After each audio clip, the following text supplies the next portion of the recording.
They appeared like a sacred light from a fading age. Silent, solemn, and never truly gone.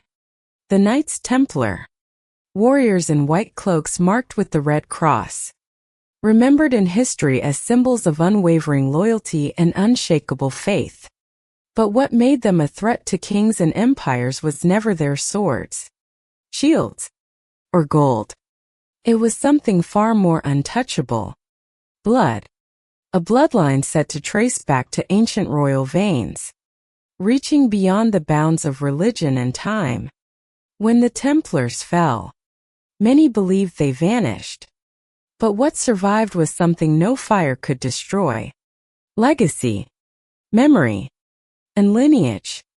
From strategic marriages to genealogies never made public.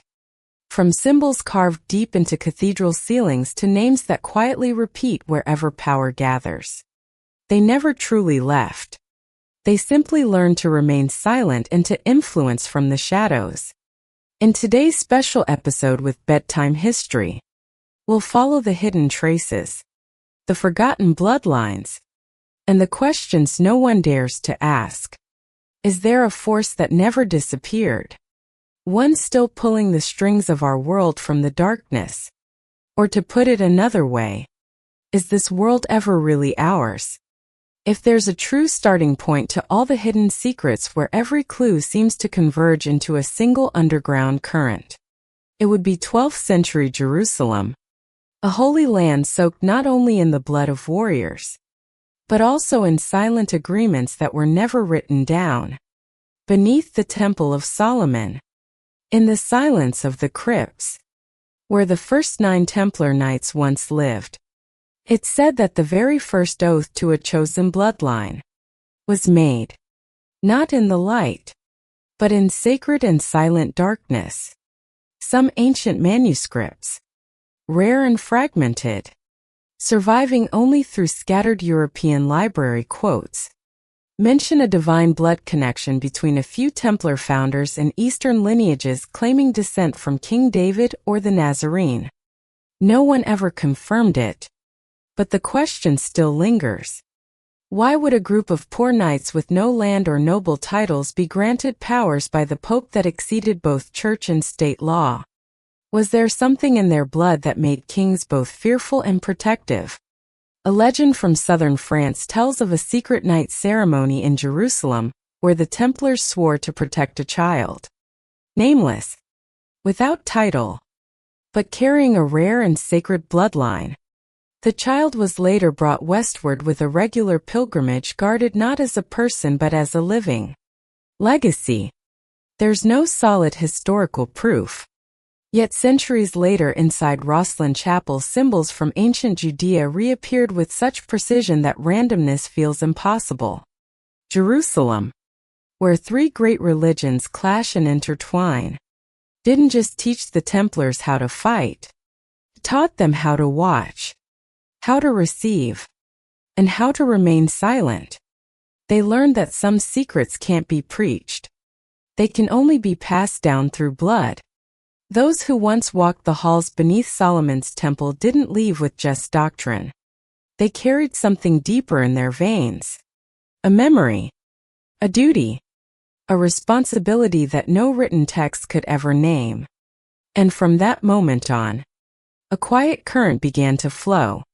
Not the kind spilled on battlefields, but a bloodline of unspoken knowledge, of nameless power, of memory that exists beyond language. People would give it vague names. The chosen bloodline, the keepers of memory, or simply the guardians of the secret. That bloodline, like seeds scattered along trade routes, pilgrim paths and marriage alliances, began to spread far beyond Jerusalem. Slowly, carefully, but never stopping. It didn't need victory to survive. It only needed not to be forgotten. Not every Knight Templar shared the same purpose. Behind the familiar white cloak embroidered with a red cross, what history often highlights, there was another layer. Quieter, more discreet, and completely absent from any official record. It was a circle within a circle, a secret order within the order, made up of those who didn't just swear loyalty to the ideals of the Crusades, but to a deeper secret passed down not in writing, but through whispers and sometimes through blood. Some Templar rites were never written down. They existed only in underground prayer chambers where candle light flickered across strange carvings. Not quite Christian, yet not fully pagan. Those brought into this inner circle weren't ordinary knights. They were often descendants of families who had given the order land treasure or even flesh and blood. In those chambers, they made vows that could never be undone. Vows to protect a sacred origin that surpassed the boundaries of both religion and dynasty. Scattered notes in Cistercian chronicles closely tied to the Templars mention something called familia reservati or reserved families. These weren't just loyal supporters. They became the guardians of the order's most silent legacy. Bloodlines. Names like Mulbert, Sinclair, and Dalber would later appear in key moments of European political history. Though rarely as centerpieces, they were the links in the chain, not the flags on the battlefield. Within these families, the forbidden bloodline found a safe haven. Through quiet marriages, their children didn't grow up to take arms like their fathers, but instead became royal advisors, bishops, treasurers. They wore no crown, yet they held what every kingdom coveted: legitimacy, veiled behind relics and ancestry. They didn't need visible power because true power is the kind that stays hidden. In remote monasteries across Languedoc or the Pyrenees, it's said that certain communities existed, ones that only admitted descendants from insider bloodlines. These names never made it into history books, but they're carved in miniature scripts inside ancient manuscripts next to symbols only the initiated could understand. They lived like monks, but were trained to guard what history was never allowed to know. When the persecution of the Templars spread in the 14th century, not all were burned. Some simply vanished from the records. Not killed, but erased from legal memory. They changed names, relocated, but didn't disappear. On paper, they were no longer knights, but in truth, they were the ones keeping the flame alive. They built no castles, but they built networks. They needed no title because they inherited memory. The real secret society never needed a holy land. All it ever needed was a network refined enough to let history pass by without noticing. And from those hidden channels the bloodline crystallized. Not through books, but through the veins of the chosen. No one knew exactly who was who, but in a glance, in a symbol, they recognized one another. And that's how memory outlived every kingdom. And it was they, the ones never named, never written into history, who were the true keepers of the secret. Not with swords, but through quiet existence, carried in the heartbeat of a chosen bloodline. Because every great secret needs a place to hide, and every lasting power needs something worth protecting. In the case of the Templars, what they protected wasn't just a person, but a treasure that history was never allowed to name. When King Philip IV of France launched his crackdown on the Templars in 1307, he wasn't just trying to dismantle a powerful military force. He was hunting something he believed could determine the fate of every royal house. A treasure of knowledge and legitimate legacy. But that treasure was never found. Not in Paris. Not beneath the fortresses. Not in the hands of the Vatican. Because if it did exist, its essence was no longer in any one place. It had been scattered in a way no one could ever trace. Into bloodlines. Into marriages. Into family branches that lived quietly, yet grew mysteriously wealthy. The Templar treasure wasn't just gold and silver. It was the accumulation of centuries of knowledge, maps, financial networks, and lists of selected families. These families weren't nobility in the traditional sense. They were recipients of special Templar patronage, and because of that they became the nexus of what would later be known by other names: banks, trade guilds, political dynasties. Starting in the 13th century, many European noble houses began marrying into Templar-descended bloodlines. These unions were never publicly declared, but were carefully recorded in genealogies locked away in iron chests. The purpose wasn't prestige. It was preservation, preserving the bloodline and with it access to an invisible legacy, symbols, knowledge, and intangible assets. From these links, a new network was born, one with no clear center yet functioning as a discrete circulatory system of power. The truth is, if you control gold, you can buy time. But if you control blood, you can buy history. The Templars understood that early on. Instead of leaving behind a hoard of treasure, they left behind descendants, people with different names, different passports, but who still held keys to doors most of the world would never even see. Names known only in boardrooms, in back-channel negotiations, or in global charities where world-shaping decisions are made under the mask of humanitarian concern. The true power of the Templar treasure is that it never needed to be hidden. It only needed to be inherited. Blood cannot be stolen. It can be passed down quietly generation after generation without ever leaving a trace. And for that reason, in every major event of the modern world, there may still echo an ancient pulse. Not from the treasury, but from those who've never been named, yet have never stopped keeping watch. Of all the theories surrounding the bloodline the Templars may have protected, none has stirred more fascination and caution among researchers than the Merovingians, the ancient dynasty that once ruled the lands now known as France. They're remembered not just for their military power, but for a strange legacy: the blending of royal authority and the divine. Some legends claim they carried the blood of Christ and Mary Magdalene. Others say they were descended from the dragon bloodline, an ancient symbol of a mystical connection between humans and supernatural forces. Mainstream historians have long rejected these claims. And yet somehow the myth of the Merovingian bloodline has endured quietly, persistently throughout the Middle Ages. And what's suspicious is this: the Knights Templar seem to show up again and again at the crossroads between the Merovingians in the post-Roman world.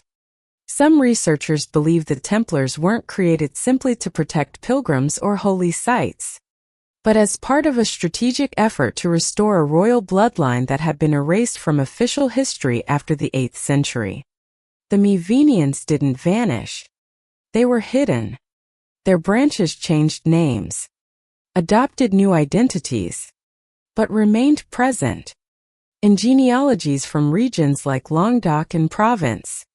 Names like Duin, de Sinclair, and de Heiser appear with unusual frequency, and curiously all have blood or marriage ties to families that once supported the Templars.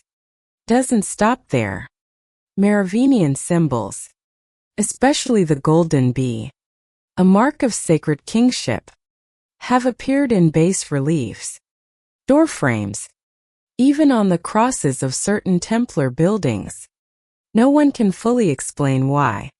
After all, the Templars were an official monastic order of the Church, while the Merovingians were later condemned as heretical. And yet those symbols remain carved in stone like an unspoken message that something was never fully told. A more daring theory suggests the Templars weren't just preserving the Merovingian bloodline, but quietly preparing for its return. For a Rex Deus, a king of God to rise when the world falls into utter chaos. Not a king in the feudal sense, but a bearer of ancient legitimacy. A kind of authority that can't be granted by any constitution, only inherited through blood.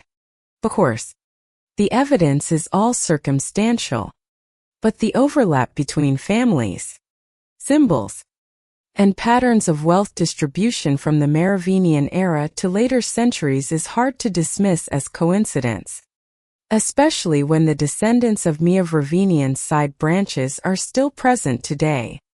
Not on thrones, but in banking boards, diplomatic circles, academia, and the arts. If the Templars truly were guardians of the Merovingian line, then modern European history wasn't just written in the blood of conquest, but also carried by a persistent undercurrent. A bloodline too dangerous to name, but too resilient to erase. It didn't need to appear in royal decrees. It only had to survive, beating silently in the hearts of those who still carried memories once burned at the stake. Some days seem like mere dates on a calendar, but in truth they cut so deep that centuries later the wound still bleeds. October 13th, 1307, Friday, became a stain on history that can never be washed away. Across France, before the sun even rose, doors were smashed open. Monks were dragged from their beds in the dead of night. Men once seen as symbols of loyalty and faith were branded as heretics and traitors. Under a secret royal decree from King Philip IV, the Knights Templar were arrested en masse. And in a single night, an underground empire rooted in politics, finance, and the church seemed to collapse. But that was only the surface. What terrified popes and monarchs wasn't the number of knights or the vaults of treasure. What made them tremble was something even the church didn't dare name. A lineage and a body of knowledge that couldn't be controlled. And just before the purge swept across France, there were signs the Templars knew it was coming. Wealth had already been moved out of Paris. Manuscripts and sacred symbols vanished from monasteries, and most critically those carrying what was called the memory-keeping bloodline quietly disappeared from every official record. Not everyone born of Templar blood wore the white cloak. Many were illegitimate children born of quiet liaison between knights and noble women. Others were legitimate sons sent away at a young age to different religious orders, raised with new identities, new nations, and new names. When the Templar Order was erased from official maps, these people didn't die with it. They withdrew, but carried their vow with them, quietly, but never in denial. Their traces remain in isolated fortresses in Scotland, in the quiet villages of Portugal, in manuscripts locked inside iron chests at Aragonese monasteries. Names like Sinclair, De la Roche, More didn't disappear. They simply stepped out of the light. They married, changed surnames, became landowners, teachers, bankers. But under every new title they kept a fragment of the old self, not written on paper, but pulsing in their veins. If death ends a dynasty, then exile begins a new system. The sword was gone, replaced by the pen. The fortresses fell, but they built banks. The relics were hidden, replaced by wealth, safeguarded in networks of credit and kinship. The power of the Templars wasn't extinguished that day. It was driven deeper, blended into the bloodstream of families' history, never thought to question. And from that moment on, Friday the 13th wasn't just a folk omen. It became a symbol, a scratch in time, reminding us that something once hunted was never truly destroyed. A current still flows beneath the surface, within names, within symbols, and within decisions felt around the world. Though no one can trace where the signal first began, history often paints the defeated as ghosts vanishing, retreating, dissolving into nothing. But if you trace the steps of those who carried Templar blood after that fateful Friday in 1307, something becomes clear.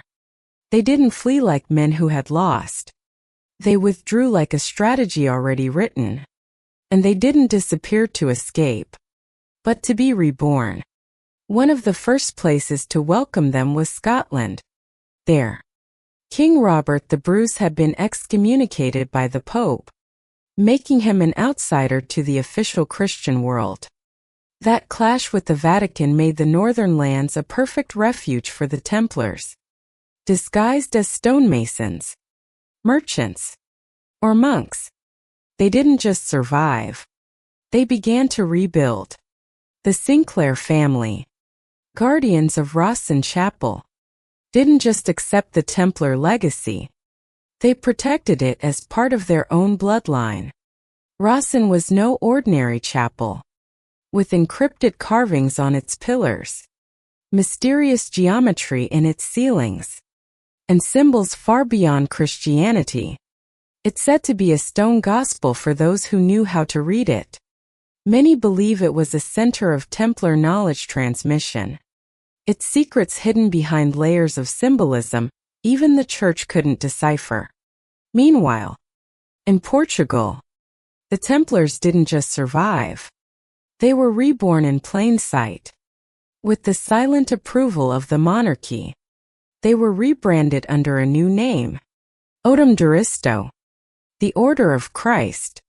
The organization carried all the hallmarks of the Templars: structure, symbols, and networks. This wasn't a revival. It was a transformation. Through it, the Templar bloodline seeped into the royal marriages of Portugal and Spain, then sailed across the seas, further than any pope had ever dreamed.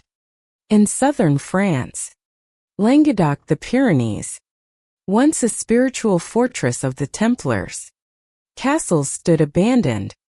Small monastic orders suddenly closed themselves off from the world. But in that quiet, manuscripts, codes, and genealogies were preserved, passed down from generation to generation. Titles weren't necessary. Their descendants still knew exactly who they were. They lived as provincial nobles. But a single handwritten letter or a discreet symbol was enough to reawaken a network the fires could never fully destroy. From there, slow, steady migration began. They moved into Flanders, the Rhineland Lombardy, eventually embedding themselves into the fabric of the Holy Roman Empire. No longer knights, they became financial advisors, bishops, bankers. Names like Fugger, Welsa, even Medici would later show traces of connection to families who once sheltered or married into the Templar bloodline. They didn't need to keep their old form. Power had moved on from the sword. It now lived in the control of information, credit, and relationships. The Templars weren't trying to reclaim any throne. They blended into the mainstream of history, but never dissolved into it. While the Church believed it had uprooted a heretical force, the roots had already taken hold deeper. Roots of marriage, roots of finance, roots of memory encoded in genealogies that would never be published. What remained wasn't a secret order, but a kind of bloodline network. Unnamed, untraceable, but always there. Like a quiet heartbeat beneath the empires that followed. In the quiet undercurrents of European history, there are families that never needed crowns or conquests to carve their names into power. The Sinclair family of Caithness and Rawson is one of them, a lineage that rarely appears in official chronicles, yet consistently shows up in the margins where history forgets to look. And it was in the hills of Scotland near Edinburgh that they left behind something generations still haven't fully unraveled. Rawson Chapel. From the outside, Rawson looks like a small Gothic chapel, but the moment you cross its threshold, You're no longer inside a religious building. You're inside a memory machine carved from stone. Every column, every carved detail, every sliver of light seems to echo something far beyond theology. This place isn't for prayer. It's for remembrance. On Rawson's walls, you'll find ancient geometry, symbols from Judaism, Christianity, even Eastern mysticism, all arranged with an intentionality that's impossible to ignore. It's a coded structure. Maize, American corn, elderflowers, and other plants unknown in Europe before the 15th century appear with strange precision. And yet, this chapel was built in 1446, nearly 50 years before Columbus ever set foot in the New World. So, who brought those images here and why? No one in the Sinclair family ever denied their connection to the Knights Templar. In some of their private genealogies, certain members are marked with circles, slashes, or symmetric crosses, codes for those deemed bloodline keepers. Quiet marriages between families with Templar ties, survivors of 1307, were carefully recorded, not publicized, but just enough to preserve the union of blood. Rawson then isn't just a chapel. It's a stone map, a symbolic archive. Some believe it was from here that greater plans were conceived. Even the first transatlantic voyages to America. The legend of Henry Sinclair, Earl of Warren, sailing to Nova Scotia in 1398 still lives on in the oral traditions of Canada's Indigenous Mi'kmaq people. They speak of men in white robes bearing symbols of light. There's no official record to confirm it, but no historian has dared fully dismiss the strange connection between Rawson and Templar traces in North America. Rawson has survived war, religious reform, fire, and forgetfulness. It was never desecrated, never destroyed, as if some invisible hand has always guarded it. A place that must never fall. Because if the memory held in its stones is ever lost, then a chapter of history that was never allowed to be written will vanish forever. In a world where every symbol is eventually commercialized, Rawson has kept one thing: silence. It doesn't explain. It doesn't prove. It simply exists. Like a sacred hymn carved in stone meant only for those whose memory is waiting to be awakened. And if there's any place on earth where the Templar bloodline needs no seal to remain untouchable, it is Rawson Chapel, where daylight passes through stained glass windows only to remind us that darkness has always known how to hide in plain sight. If Rawson is the stone gospel of silent memory, then the Habsburg Empire is where that bloodline began to wear the face of open power. No dynasty in modern Europe left a broader or deeper mark than the House of Habsburg. They ruled not only Austria, Spain, and the Netherlands, but extended their reach across nearly every center of power in Europe for centuries. But one question still lingers. How did a family that started with a few castles in Switzerland rise to become a transcontinental force that lasted generations? There's an explanation outside of official history, one found in hidden genealogies. The Habsburgs didn't rise alone. They were connected through marriage, secret alliances, and financial backing from bloodlines that once formed the lifeblood of the Templar network. In 14th and 15th century marriage records, one finds brides and lords from Languedoc, Provence, and Aragon, regions that served as post-Templar strongholds wedding into various Habsburg branches. Some records are incomplete, others mysteriously redacted, but the names of the regions remain. The Habsburgs' infamous policy of extreme intermarriage has often been viewed as a symptom of power obsession. But from a bloodline perspective, it looks more like a strategy of genetic control to keep their bloodline from being diluted. especially if they believed they were safeguarding something sacred. In their heraldry, the double-headed eagle, the sacred crown, the twin cross, there are strange echoes of Templar symbols. Some 15th century seals even resemble the Templar sigil. Like royal copies cloaked in legitimacy. In the Royal Library of Vienna, certain sealed documents are filed under the name Ordo Interior, an inner brotherhood connected to banking circles and royal advisors.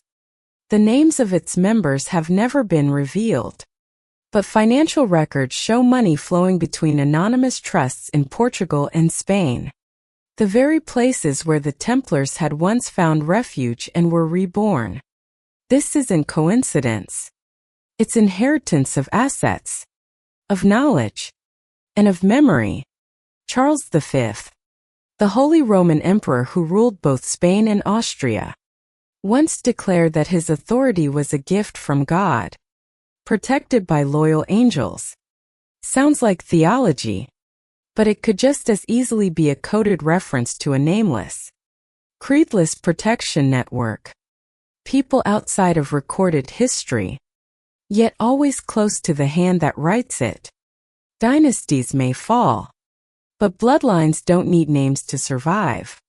When the Habsburgs splintered, their blood spread quietly through marriages unmentioned in the press, through illegitimate children, through those born into silence and raised among scholars, bankers, and clergy.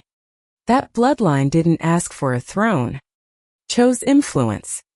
If the Templars truly embedded themselves into the structure of the Habsburgs, then post-medieval Europe wasn't ruled solely by swords and laws. It was also shaped by a bloodline memory, resilient, unnamed, and strong enough that even the Vatican never dared to call it by its true name. And in that sense, power no longer needed symbols. It only needed to be inherited. When history is written by those who hold the pen, the shadowy connections are often pushed into the margins. But between incomplete genealogies, vague titles, and portraits with missing surnames, there's always a thread no one dares name. A bloodline that never sat on the throne, but always stood beside it. After the Templar Order was officially dissolved, its survivors didn't vanish. They entered a new phase, no longer as knights, but as husbands, fathers, and advisors.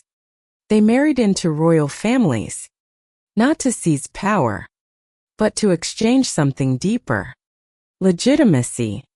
When a persecuted bloodline fuses with a ruling one, the result is not a rebellion, but an unbreakable alliance.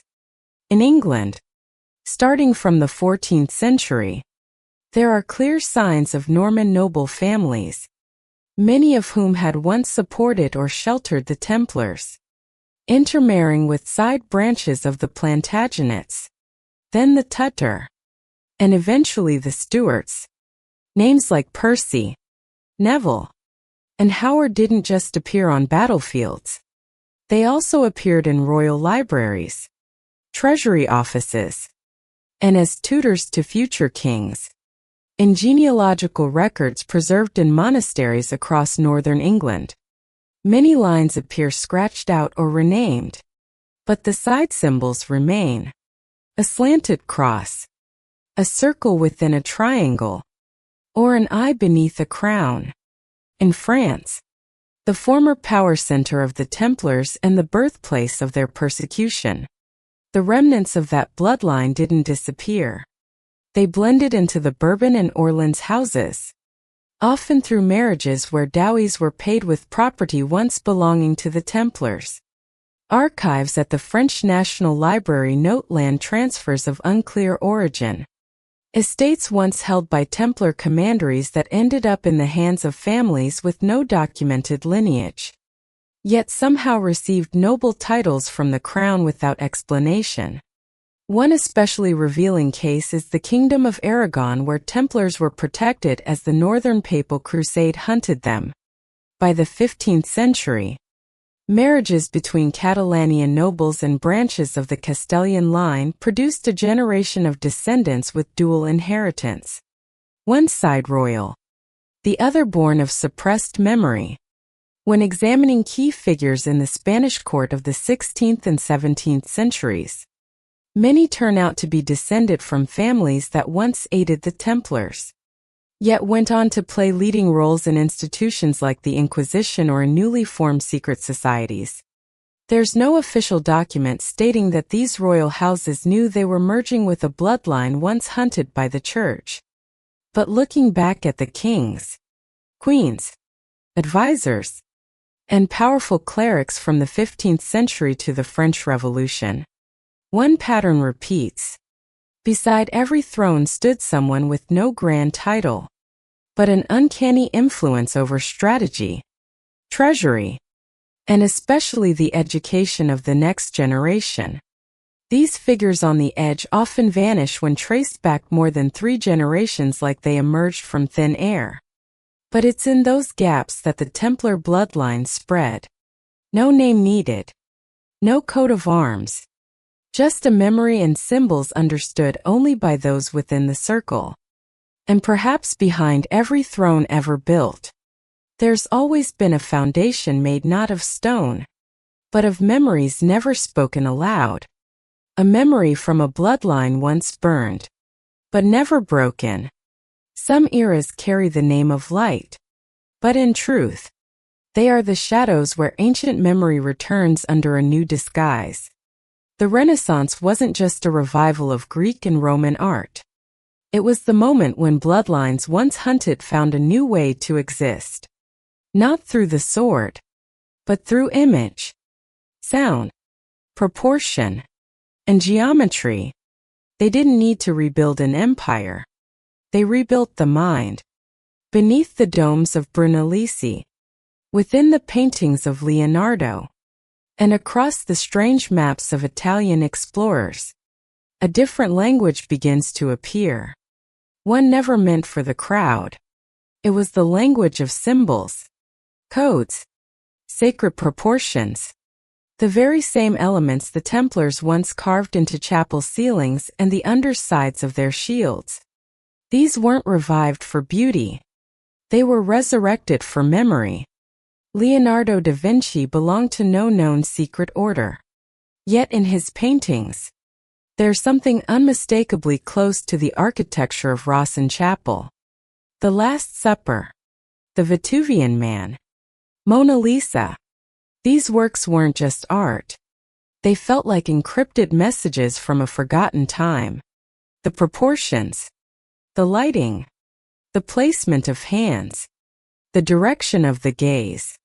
Everything arranged as if to carry forward something buried. His geometric principles align almost perfectly with secret Templar diagrams once held by Cistercian monks in the monasteries of Languedoc. In Florence, the Medici family, patrons of nearly the entire Renaissance movement, had undocumented financial links to noble houses in Spain and Portugal. Coincidentally, these were the very regions where the Templars had re-emerged as the Order of Christ. These monetary flows, never fully explained in ledgers, align with periods of explosive growth in cathedrals, printing presses, and scientific minds. Art wasn't just inspiration. It became the perfect shell for memory. Even Raphael and Botticelli, names we now associate purely with beauty, left behind odd details in their works. A subtle curve, a tilted finger, a swirl in the fabric of a robe. When decoded using Pythagorean cipher or Kabbalistic systems, they form what appear to be hidden bloodline maps. These men weren't inventors of the secret. They were chosen to carry a piece of it, either because they or those who funded them were tied to a bloodline that had once been burned but never destroyed. So if in the Middle Ages the Templars guarded the bloodline with sacred oaths and strongholds, then in the Renaissance they protected it through symbol, proportion, and light. No proclamations, No weapons. Just a mark etched into a dome. A shaft of light cast through stained glass at a precise time of year. That was enough to tell the initiated that memory had not died. As reason began to replace faith and art became the new religion. The Templars were no longer hunted. They began to reshape the world through culture, through science, and through their ability to breathe ancient truth back to life in forms no one dared question. Not with words, but with struct. And while Europe believed it was entering an age of reason, that very reason may have been shaped by those who were once burned alive for holding a truth that was never meant to fit the age they lived in. They say military power builds empires, but it's finance that keeps them alive. While kings battled over borders, loyalty, and honor, the Templars very early on learned to control a different kind of power, the flow of wealth. And that was the one thing no fire could destroy. As early as the 12th century, the Templars became the invisible architects of a financial system far ahead of its time. Promissory notes, asset custody, and cross-border money transfers. A pilgrim could deposit funds in Paris and withdraw them in Jerusalem using a system that even kings and popes relied on. Trust in the Templars was greater than trust in law. They became Europe's first true bank. And that perhaps more than anything was why they were eliminated. But when the Templar order collapsed, their system didn't vanish. It simply changed form. Just a few decades after the Purge of 1307, family banks began appearing all over Europe. Mysterious in origin yet operating with remarkable sophistication. In Flanders, northern Italy and Basel, once obscure financial houses suddenly rose to prominence. The Fuggers, the Medicis, the Welses, and later the Rothschilds. The timing was too precise to be coincidence. Many independent scholars believe that some branches of the Templar legacy didn't flee. They transformed. They let go of the title of knight, but preserved the network, maritime charts, archive systems, trusted clientele, and encrypted asset codes. They didn't need crowns because they held what even kings had to borrow: credit. In Florence and Venice, epicenters of banking's rise, Templar descendants quietly settled after their escape. They weren't there as guardians of relics. They were there as signers of contracts. They founded merchant guilds, and eventually secret societies. They shifted from the cross to the Fibonacci spiral, from hymnals to ledgers. Their armor became silk robes, but their mission to safeguard knowledge remained untouched. Small clues seem to have been left behind on purpose. In 15th century account books, faint Templar symbols appear etched along the paper's edge. In the storage vaults of the Fugger Bank in Augsburg, the architectural design mirrors that of old Templar treasuries in Languedoc. Barcel's interbank secrecy pacts use numeric systems strikingly similar to 13th century asset distribution maps. Most revealing of all, these financial families maintained a sacred tradition, controlling who they married. They only wed within certain bloodlines, often among merchant scholars or former nobility, preserving what might be called a map of memory. They didn't name it bloodline, but the way they protected family character makes it clear. This wasn't just a strategy of wealth. It was a strategy of remembrance. And so, while cathedrals fell, armies dissolved, and kings were overthrown, money kept flowing. And where there's credit, there's influence. Once the Templar bloodline merged into the financial system, it no longer needed weapons or territory to survive. It only needed to control the rules of the game, not through declarations, but through interest rates, deadlines, and a network no one could trace back to its origin. If the Templars were burned for guarding a memory too ancient for their time, then the Illuminati rose from those ashes, not bearing cloaks or relics, but carrying ideas. They didn't build fortresses. They designed systems. They didn't challenge the church with swords, but with philosophy. And the deeper one dives into their codes, symbols, and organizational layers, the more distant echoes from the past begin to resurface. The Illuminati was officially founded in 1776 in Ingolstadt, Germany by Adam Weishaupt. Outwardly, it was a society opposing the power of the church and feudal monarchy. But internally its structure bore an uncanny resemblance to the ancient Templars. Hierarchies, initiation rites, inner circles, coded language, and esoteric symbols. The group's first charter, the manuscript of Regensburg, used an encryption system strikingly similar to the Codex Templar text once preserved by Carthusian monks. The members of the Illuminati weren't simply progressive thinkers. Many carried surnames linked to side branches of the Medici, Orleans, and Lorraine families, bloodlines that had once sheltered or intermarried with the Templars. Others were scholars funded by old banking dynasties like the Fuggers, houses that had discreetly protected post-Templar descendants across generations. So who were the Illuminati? 3 theories remain in contention.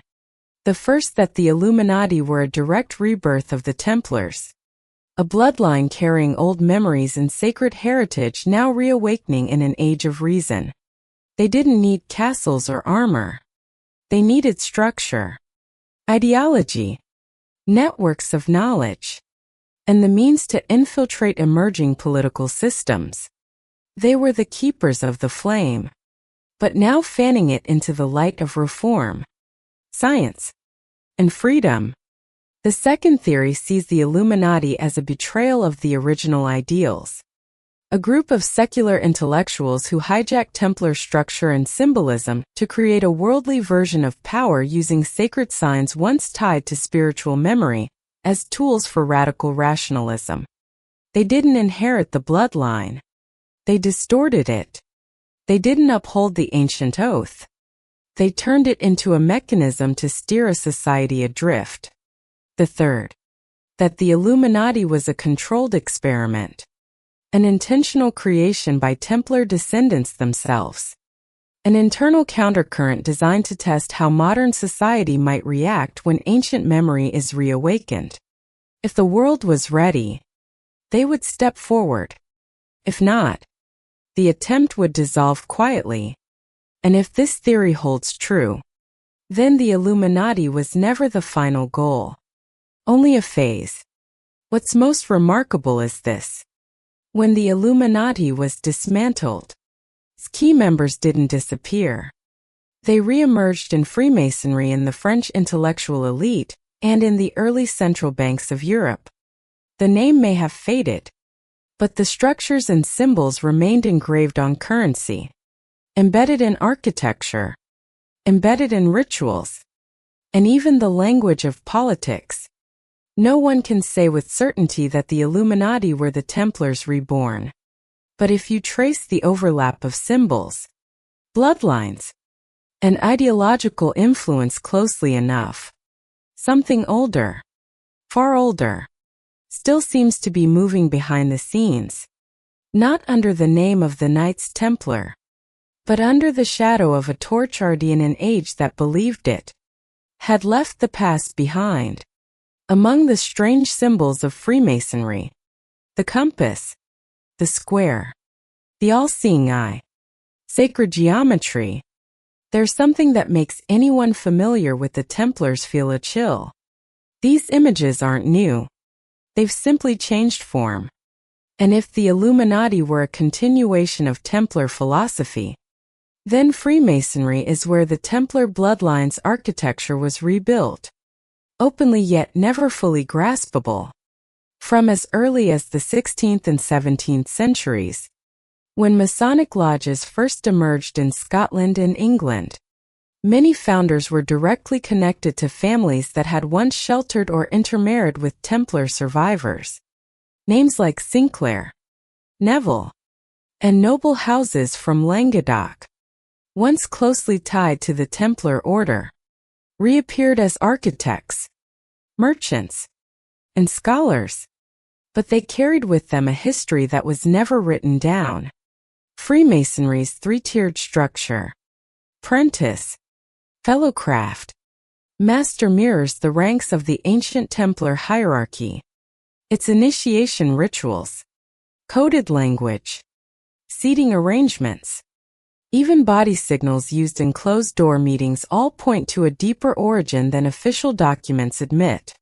Symbols like the blazing star, the clasped hand, or the broken cross, they aren't products of the Renaissance. They're memory recoded for a new age. And more telling still, Freemasonry's religious neutrality, the very thing that led the Church to repeatedly condemn it, echoes one of the same reasons the Templars were burned. Both guarded knowledge that transcended the boundaries of orthodox theology. They didn't depend on dogma. They believed in an inner light, a light only visible to the chosen. In genealogies preserved within the Grand Lodges of England and Scotland, certain family lines appear in both realms. Guardians of post-Templar memory and founders of modern Freemasonry. Could this be proof that Freemasonry wasn't an unconscious continuation, but rather a deliberate redesign crafted by descendants adapting their structure to a world with no place left for swords and cloaks? Some scholars suggest that the first Masonic lodges were safe havens for Templar descendants, a place to pass on maps, secret knowledge, bloodlines, and memory without fear of persecution. As time shifted, the order expanded, welcoming nobility, artists, architects, and scholars. But the bloodline at the core remained concealed, passed through higher degrees known only to those invited behind the inner door. Officially, Freemasonry denies any formal connection to the Templars. Yet, in the York Rite system of American Freemasonry, the highest degree is called Knight Templar, and it includes a ritual reenactment of the oath at Solomon's Temple. That oath closely matches inscriptions found in ancient Templar fortresses. Could be symbolism, or perhaps it's a way for those carrying the old blood to recognize one another, using a language the modern world no longer sees as threatening. No need for secrecy, no need for public declaration. Freemasonry became a new robe for the Templar bloodline. A robe just public enough to survive, just mysterious enough to preserve memory. In dimly lit chambers surrounded by symbolic tools with the book open to the right page. They didn't have to say much. Presence was enough. If the Templars were once burned for guarding knowledge too far ahead of its time, then Freemasonry stands as proof that when that knowledge is merged into blood and encoded in symbol, no fire can ever burn it away again. When people speak of the Age of Exploration, the story always begins in 1492. But there's another layer of memory etched in stone, hidden in symbols, and passed down through severed bloodlines that suggests the Templars may have reached the New World long before Columbus. Not under the Spanish flag, but beneath white sails with no allegiance, carrying something that could never be declared. A hunted bloodline and a legacy that couldn't fall into the hands of church or crown. Once again, Rosslyn Chapel becomes the starting point of a question no one dares answer directly. Carvings of maize and aloe, plants entirely unknown in Europe before the discovery of America, were already present at Rosslyn in the 15th century. The botanical accuracy of these carvings makes it hard to dismiss as artistic imagination. They seem copied from the first-hand accounts of someone who had truly seen them. According to a widely discussed theory among independent researchers, after the Templar Purge of 1307, a group of survivors escaped through hidden ports in Portugal and Scotland. They carried not just knowledge and treasure, but people, those considered living links to a chosen bloodline. Leading them, said, was Henry Sinclair, Earl of Warne, who may have organized a transatlantic voyage in 1398, nearly a full century before Columbus set sail. In Nova Scotia, Canada, the Mi'kmaq people still tell stories of pale-skinned men in glowing robes bearing symbols of light and the cross. These aren't part of official historical records, but their descriptions strangely match the Templars.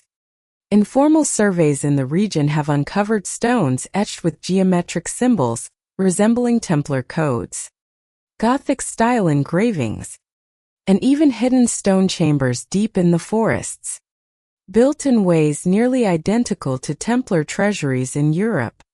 Why did they come? Not to conquer, not to convert. They came to hide what could no longer be kept safe in Europe.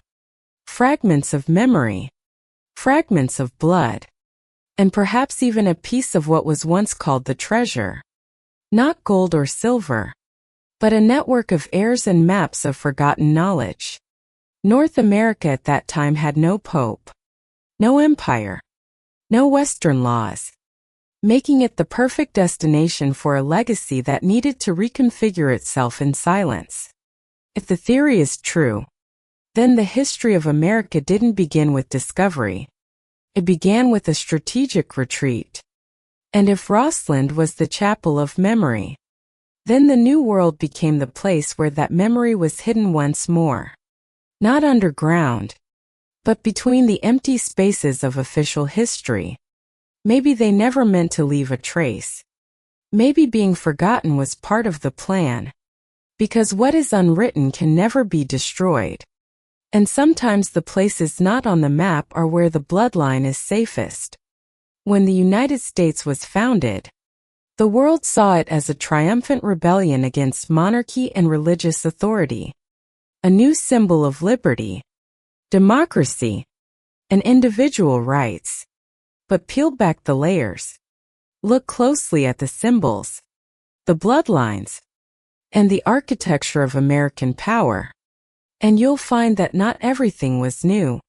Something very old, very quiet, very deliberate may have been carried over from another world.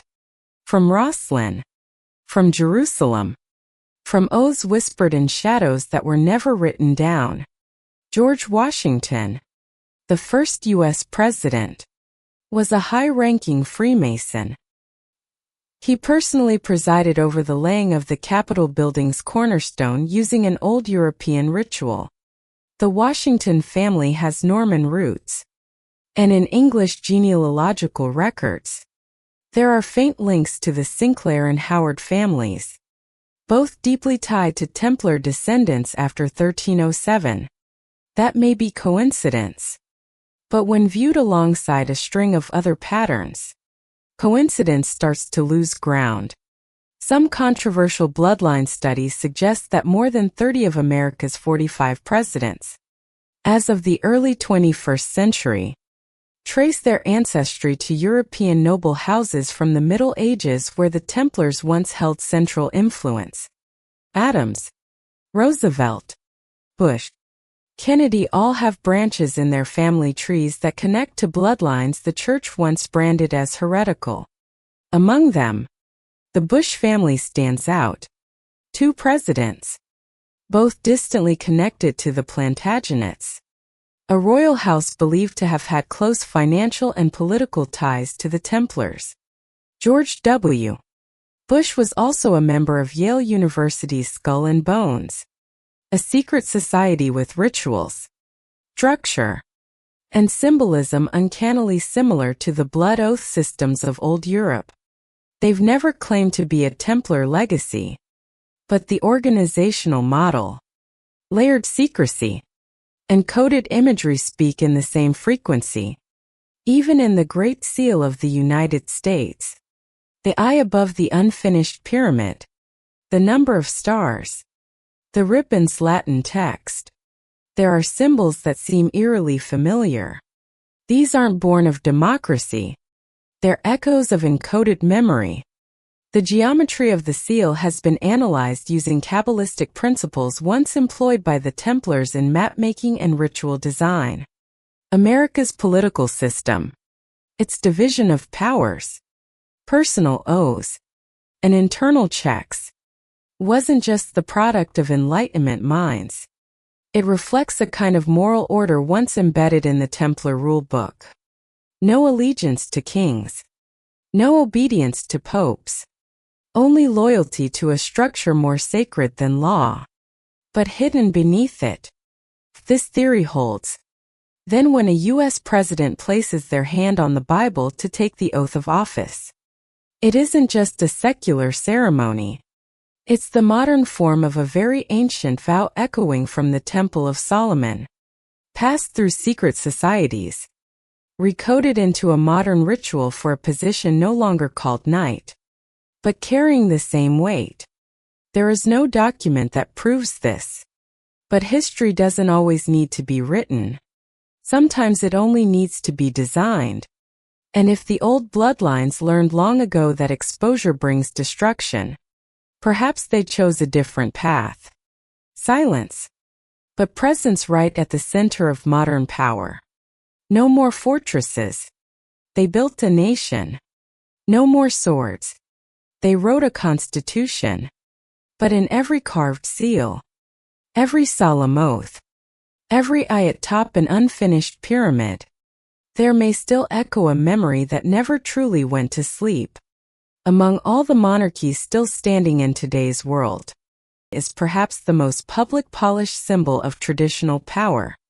Every detail of their rituals, from robes and scepters to crowns and the sword of justice, is arranged like a sacred performance crafted to maintain an unbroken sense of continuity through the centuries. But it's that very perfection that raises the question. What lies hidden beneath all those carefully layered ceremonies? The House of Windsor, formerly Saxe-Coburg and Gotha, is actually a fusion of German, French, Austrian, and Scottish bloodlines. If you trace back from Edward I to Edward III, you'll find side branches that intermarried with nobles from Aquitaine, Languedoc, and Normandy, regions that once served as spiritual strongholds of the Templars. Some marriages left no clear family names, only vague titles like Duchess of the Southern Lands, but their coats of arms feature familiar Templar symbols. The tilted cross, the double-barred cross, the crescent moon, each once used as coded imagery by the order. Edward I once drew on Templar resources and manpower during his campaigns in Scotland. Some of his commanders, though not formally recorded as Templars, wore red crosses and were net at monasteries with deep connections to the order. When the persecution of 1307 began in France, many Templars fled to England, where the response was notably more lenient. They vanished from records. But new families soon emerged at court with sudden wealth and influence no one could explain. In libraries like Hatfield House and Wynne Abbey, sealed genealogies reference extraneous unions with coded marks instead of names. Children from these unions didn't become battlefield lords. They became bishops, treasurers, royal advisors, positions of influence without titles. The crescent symbol in Prince William's personal coat of arms, heir to the throne, was once common in Templar stonework in the Pyrenees. Balmoral Castle, the royal summer residence, lies not far from where Templar outposts once stood after their escape in 1307. These aren't hard proofs. But when these clues repeat across centuries, it becomes harder to dismiss them as mere coincidence. The issue isn't just the symbols. It's how memory is managed.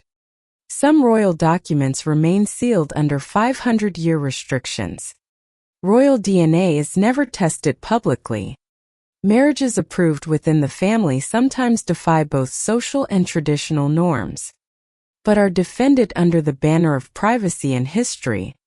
Any one of these things could be rationalized, but seen together, they suggest a memory being guarded more tightly than any political file. Could it be that the throne wasn't only built to rule, but to shield something? Not to conceal wrongdoing, but to protect something too ancient, too foundational, a current running beneath the very idea of modern monarchy itself. Perhaps no one in the royal family even knows it. Perhaps they too are links in a chain set long before England had a constitution. But if real power doesn't need a name, then the idea that a bloodline once burned at the stake in France might now be riding in a royal carriage waving beneath the fireworks over London is no longer just a myth. In the modern world, few families are as admired and as questioned as the Rothschilds. What began as a modest coin-dealing shop in Frankfurt in the late 18th century evolved in just a few generations into a banking network that stretched across Europe. London, Paris, Vienna, Naples. But what places the Rothschilds at the heart of so many conspiracy theories isn't just their wealth. It's the near-total silence surrounding their bloodline origins. As if even they know that something needs to be hidden more carefully than bank accounts. According to official history, Mayer Amschel Rothschild was the founder, dividing financial control among his 5 sons. But there's a large unexplained gap. Where did the initial capital come from to fund an expansion of such scale across Europe? There's no record of inheritance, no early royal patronage. Only vast sums mobilized as if they had already been waiting, stored in the shadows of an unnamed network. Some unofficial sources suggest Mayer Amschel had connections to hidden Jewish communities in Spain, groups that once sheltered the Templars after the 137 Purge and who were later forced to convert to survive the Inquisition. Within these closed circles, ancient financial knowledge, asset encryption systems, and memory of the Templars were preserved, not through books, but through ritual and oral transmission. As a collector of rare coins and esoteric symbols, Mayer Amschel may have gained access to manuscripts believed to originate from the Templars. The Rothschild family crest, 5 arrows representing the 5 sons, strangely mirrors the 5 paths of sacred light from Templar cryptography, where 5 directions symbolize the 5 safe havens after the persecution. At the Congress of Vienna in 1815, the Rothschilds weren't just financiers. They were the guarantors of fallen monarchies, buyers of war debt, and architects of European currency restructuring after Napoleon. No one elected them. No one gave them noble titles. Yet no decisions were made without them in the room. If the Templars once guarded a treasure not made of gold, but of decentralized structures, credit networks, and encoded memory of a sacred order, then Rothschild may have inherited that infrastructure. Not publicly, not by name, but they operated it with greater precision than any church or royal house ever did. The Rothschild family's genealogy has never been fully disclosed. Marriages within the family were tightly controlled, almost absolutely. New members entering the inner circle underwent background screening, so extensive it later served as a model for intelligence agencies around the world. The Rothschilds may not carry Templar blood in the literal sense, but if true power is the ability to replicate the architecture without fortresses, without relics, and with veto power over global currents, then they might be the final embodiment of that legacy. Not called the Templar Order, but keeping its spirit alive through currency, silence, and the ability to never need to speak. In a world where monarchies have faded but banks endure, The real question may no longer be who rules you but who cannot be removed. And if the Templar power was once burned for being too great, perhaps now it survives by hiding the entire body, leaving only the heartbeat behind. A heartbeat written in balance sheets, in global interest rates, and in a silence that has its reasons. In today's political maps, power is defined by borders, institutions, and markets. But when you look at what truly drives the world, from energy, finance, and media to global health, you'll find it's not nations at the helm. It's family networks. And not just any families, but lineages that existed long before modern states were born and may well outlive them. Names like Rockefeller, Agnelli, DuPont, Oppenheimer, Morgan, Walton, Co. They're not just founders of companies. When you trace the ownership structures of the trusts, investment boards, holding companies, and research institutes they established, a strange pattern emerges. The names don't disappear with each generation. They simply change positions. From shareholder to overseer, from advisor to patron, from CEO to anonymous benefactor. And the deeper you go into these genealogies, the more they begin to resemble a neural network. Families that seem unrelated. One from Europe, one from America, one from the Middle East, intersect at blurry points in post-Templar history.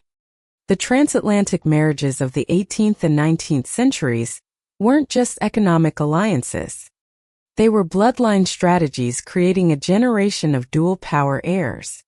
Financial and cultural, East and West, ancient and modern. In many cases, these bloodlines changed names, passports and doissels, shifting assets to tax havens, but maintained one thing: a closed structure, a family council. They don't meet in parliaments, but in Tuscan villas, Swiss castles, and flagless superyachts. There are no resolutions, only consensus, no debates, just silent shares. And every global reform, whether in health, climate, data, or war, unfolds within that ecosystem. One telling sign is the recurrence of certain surnames across unrelated global boards.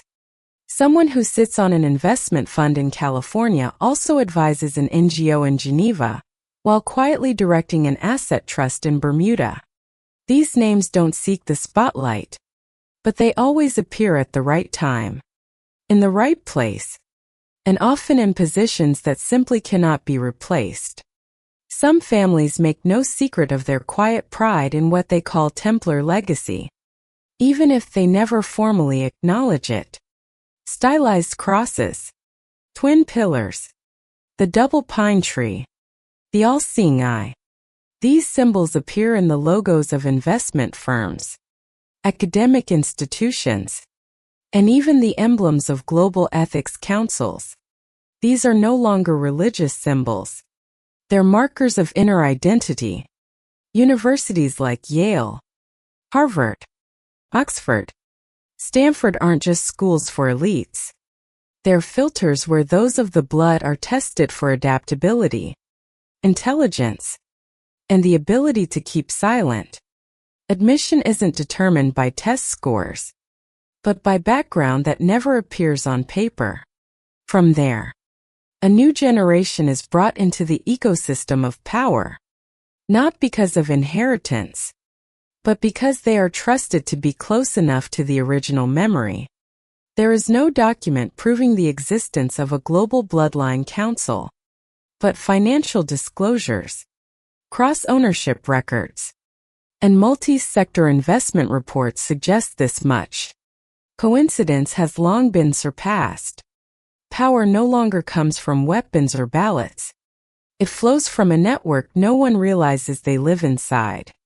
And if you trace back deep enough through the arteries that feed the world systems, You won't find a national flag.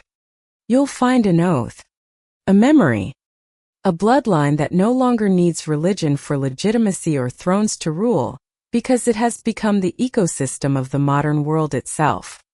And when those bloodlines intersect long enough, quietly enough, and consistently enough within the structure of global power, one thing becomes clear. This is no longer about individual families. It's an ecosystem. But that ecosystem cannot function without a point of convergence. A place where those never elected still shape global policy. A place with no flag, no anthem, yet more hierarchy than any parliament ever assembled. That place is called Bilderberg. Bilderberg is not a myth. It's a real entity with a history, locations, and guest lists. Founded in 1954 at the Hotel de Bilderberg in the Netherlands. It was from the beginning a discreet gathering of Western elites, heads of state, central bankers, multinational CEOs, media moguls, and strategic scholars. Once a year, between 120 and 150 people are invited to a luxury hotel surrounded by military-grade security.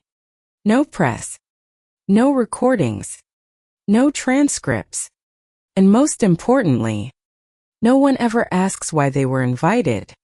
On paper, it's described as a forum for free global thought exchange. But to those who track transgenerational power, Bilderberg looks like a 21st century version of a post-Templar secret order.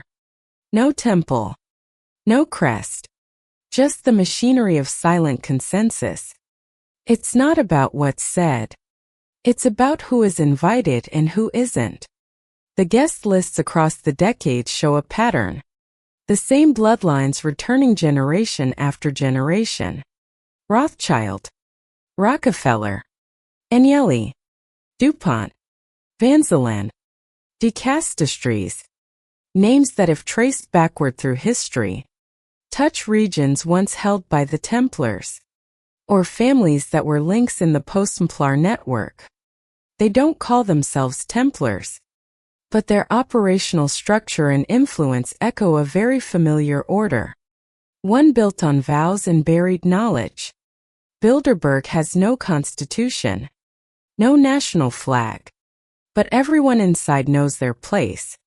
The younger invitees, usually rising politicians, tech founders, or thought leader academics, are assessed not just for their ideas, but for their mental compatibility.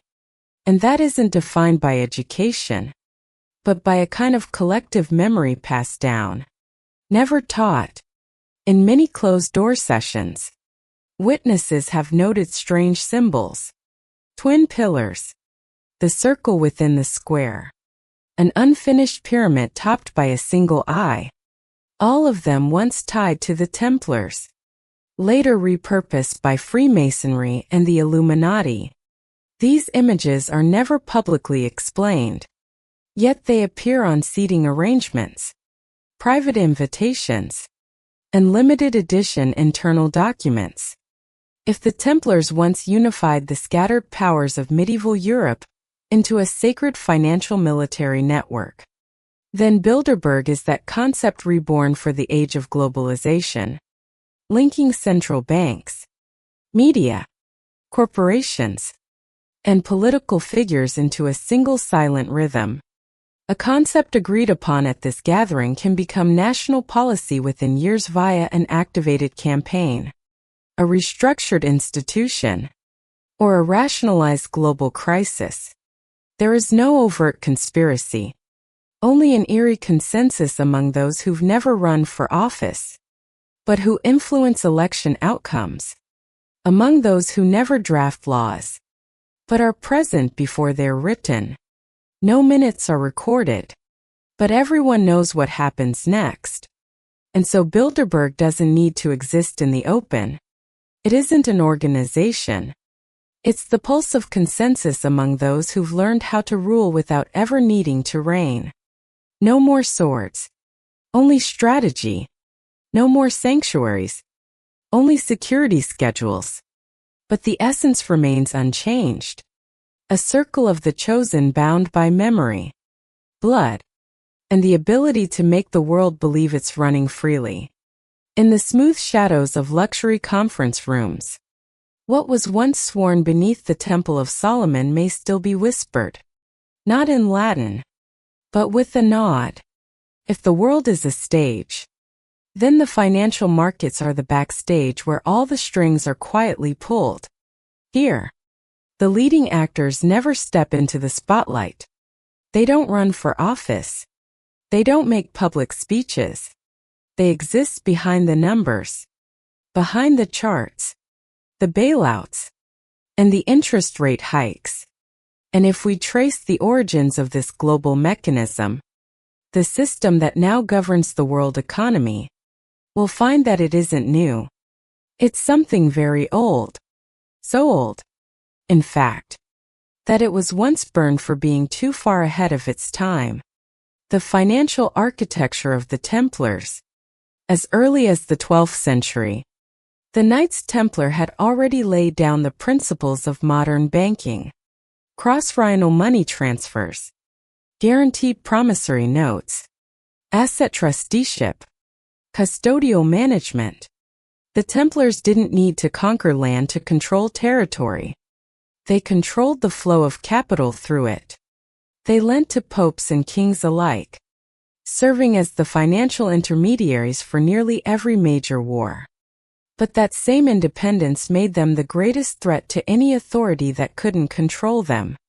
When the order collapsed, the system didn't vanish. It simply changed form. It reorganized through private financial dynasties. And by the 17th and 18th centuries, it re-emerged. This time as central banking. But central banks are not government agencies. They are independent entities overseen by unelected boards operating as trust chambers of financial memory. They do not answer to parliaments. They answer to principles that predate most constitutions. The U.S. Federal Reserve, Fed, the European Central Bank, ECB, the Bank for International Settlements, GATE. They all share one trait. A closed structure managed by individuals from long-standing financial lineages. Many of these families trace distant routes to houses once protected or empowered by the Templars. Names like Warburg, Lazard, Goldmid, Rothschild still appear regularly on advisory boards as if governed by some unwritten law. Basel, home of the BI, the central bank of central banks, was once a post-Templar hub in Europe, where documents and treasures were said to have been relocated after 1307. According to leaked sources, the vault system beneath the BIS is designed with asymmetrical access. No one has full entry. Only the chosen hold the dual key principle. An idea first used in Templar treasuries in Languedoc. But the most remarkable truth of this system is this. Power no longer needs to control governments. It only needs to control the cost of borrowing. It doesn't need to own corporations only to steer the capital flowing into them. It doesn't have to dominate media only to influence the sentiment that media reacts to. In that way, the entire machinery of visible power ends up marching to a pulse no one can see and no one can stop. In that world, bloodlines are the only thing that cannot be digitized. They persist through quiet marriages, through family trust boards, through layers of decentralized influence that are never written down. They don't exist in human form alone. They exist as voices with veto, not to decide everything, but to prevent anything that strays too far from the core design. And while elections change, presidents' treaties are signed and broken, one thing has remained constant.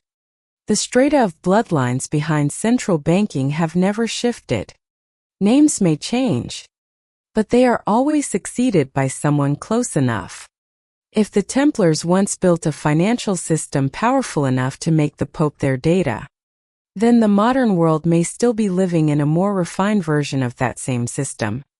One so embedded no one needs to call it a secret society anymore because the rules were programmed long before the game began.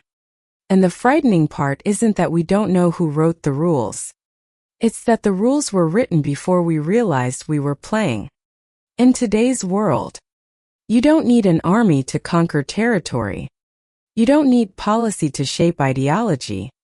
All it takes is an image, a single frame, a news segment, or a 90-minute film can rewrite history in the minds of millions. And at the center of that soft power are people the public never knows by name. Yet they are present at every stage. Funding, editing, greenlighting. The very world we believe is free. From Hollywood to global media giants like Comcast, Disney, Time Warner, Bertelsmann, and Viacom. Behind each brand lies a web of ownership so complex even financial experts struggle to trace its origin. But if you're patient enough to follow the trail all the way back, you'll find something familiar. Families tied to old financial lineages. Trusts that date back to the 18th century. Founding boards that never appear on screen, but can end any project with a single call. Hollywood, the so-called Temple of Dreams, is also a factory of memory reconstruction. In hundreds of films about secret societies, forgotten treasures, ancient symbols, and lost maps, the Templars appear again and again. Sometimes as villains corrupted by power, sometimes as noble guardians of forgotten truths. But never ever does a major film ask the real question. What if they never disappeared? And if they didn't? Where are they now? That absence is no accident. It's a subtle stopping point. As if there's an invisible line in the screenwriting process. You can reference myth, but don't touch reality. You may recreate symbols, but never explain their source. Memory isn't censored. It's curated. Even in films that have nothing to do with the Templars, their symbols still appear. The Red Cross, the Twin Pillars, the All-Seeing Eye, the Unfinished Pyramid. From Marvel blockbusters to major music videos. No explanation needed. Just presence. Disguised as aesthetic. Masked as coincidence. But for those who know how to read the signs, the message is clear. The story is being retold according to a script written long ago. This system doesn't require a conspiracy. It functions like a self-filtering mechanism. Tell the right story. You get funding, distribution, awards. Tell the wrong one. You get no platform, no studio, no audience, no need to ban. Just quietly ensure it doesn't exist. Some of the world's top film schools, UC, NYU, or major studios like Pinewood and Babelsberg, have board members tied to noble or financial families with histories that go far beyond entertainment. Documentary funding groups, film grant foundations, elite cinema awards. They all operate under closed-loop governance. Only the selected get to tell the stories that are acceptable. And when an entire generation grows up seeing the Templars as villains or as mysterious treasure guardians, no one stops to ask, what if they're still here? Just not in the film, but in the room where films are approved.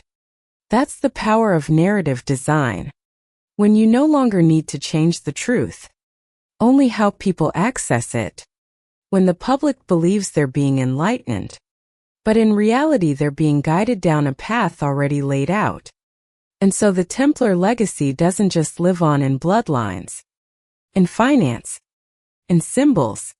It lives in what we think is our memory, but is really the product of a precise filter placed at just the right place at just the right time. No distortion needed. Just a retelling so perfectly framed you'd never think to ask the question. As the world spirals deeper into a crisis of trust, governments falter, religions lose influence, media faces public doubt, and science, once seen as salvation, begins to transform into a commodified service. Something quiet is happening amid this vortex of instability. A subtle phenomenon has begun to unfold. The silent return of ancient bloodlines. Not hidden in the shadows, but stepping forward one by one as if to redesign the world itself. Since the start of the 21st century, a new class of young individuals has begun appearing at private gatherings. Davos, Aspen, the World Economic Forum, Bilderberg Youth Initiatives. They are not self-made entrepreneurs or brilliant scholars randomly invited. They are the 10th generation of a European banking house. The heirs of landowning dynasties dating back to Napoleon. The descendants of those who once financed the Vatican or the Freemasons. On public record, they're labeled strategic advisors or social innovation partners. But anyone who has entered the upper tiers knows these are the successors. The ones chosen to continue the network. At institutions like the Trilateral Youth Council, the Phoenix Club, or the Circle of 33, the old rites are still practiced. Not out of nostalgia, but because memory must be transferred. There are no cameras, no live streams, only oaths spoken in ancient Latin, symbols etched on rings, on cufflinks, or on genealogical charts sealed behind reinforced glass in private libraries.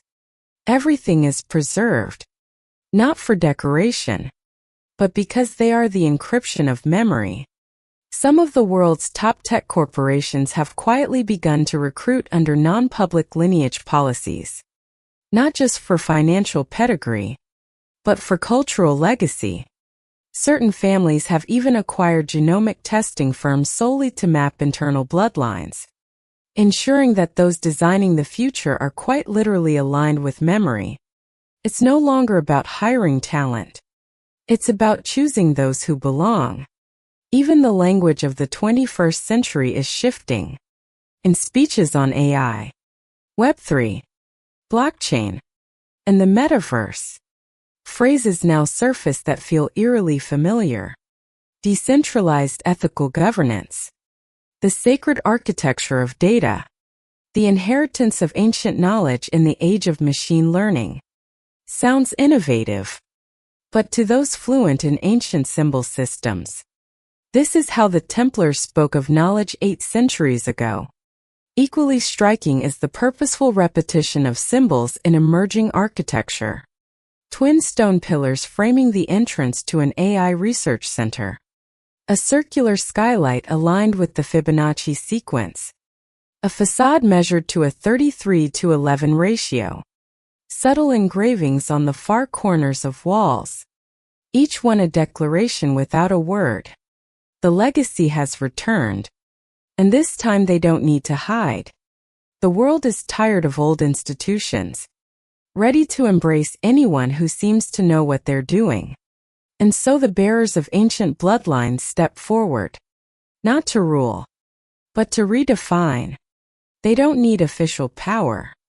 They only need to be called architects of the future. No manifestos, just continuity, not in darkness, but in plain daylight under the glow of the algorithms. They're now writing themselves. In the modern world, the Vatican is an anomaly, smaller than a city park. Yet, its influence extends across global politics, diplomacy, finance, and moral authority. Most know it as the heart of Catholicism, a sanctuary of faith and sacred mystery. But beneath the gilded vestments and ornate ritual, there may lie a current long thought extinguished but never truly gone. The Knights Templar. The Templars were once the Church's iron hand. They protected the Holy Land. managed Catholicism's financial system, and served the Pope as its armed force. But when they grew too powerful, too independent, too difficult to control, it was the Vatican itself that moved to purge them. In 1307, with the help of King Philip I of France, Pope Clement V signed the decree to destroy the order, not solely for heresy, but because the Templars had created a parallel system, a network of knowledge, credit, and bloodlines. What's strange is this. Centuries later, the Vatican has never released the full records of that purge. Forced confessions, trial documents, asset transfers are all sealed within the Archivum Secretum Vaticanum, accessible only to a chosen few. The question remains, why would a 700-year-old case still need to be locked away? A controversial yet persistent theory lingers. The Vatican never truly destroyed the Templars. They only extinguished the public face. What remained? The knowledge, the bloodline. The essence was quietly absorbed into the Church itself. Many Templar monks weren't executed. They were reassigned to other orders. Benedictines, Cistercians, and most notably the Jesuits, founded 2 centuries after the Templars, but curiously aligned in purpose, global influence, educational control, and preservation of knowledge under religious cover. In Jesuit architecture throughout Rome, sacred geometry, light projection, and the symmetrical alignment of theological memory persist as though someone continued a design first drawn by Templars. Major Jesuit churches in Spain, Portugal, and Latin America preserve symbols never seen in early Christianity, yet unmistakably familiar to anyone fluent in Templar codes. Today, many archbishops leading Vatican councils come from noble European families long suspected of Templar descent. Certain church libraries housing unpublished ancient texts are managed by special orders selected not by academic merit, but by family tradition. In the Vatican, bloodline is never declared, but it has never been absent. Pope John Paul II was once unofficially quoted as saying, "There are memories not written down, not because they're false, but because the world isn't ready to read them." In that light, the Templars are no longer heretics. They are living memory, part of the Vatican, not by proclamation, but through people, structure, and continuity. And if that's true, then the greatest irony becomes the greatest logic. The ones once burned alive for threatening the Church may now be the ones quietly maintaining it from within, not in rebellion, but in guardianship, not to avenge, but to ensure that what was once burned is never forgotten. The Vatican stands as the epicenter of spiritual power, but behind the public doctrines, behind the polished theology and candlelit masses, there have always been hidden doors, places without incense, without bells, but where decisions are made that reshape history. Among these hidden channels, 2 orders stand out and are often misunderstood: the Jesuits and Opus Dei.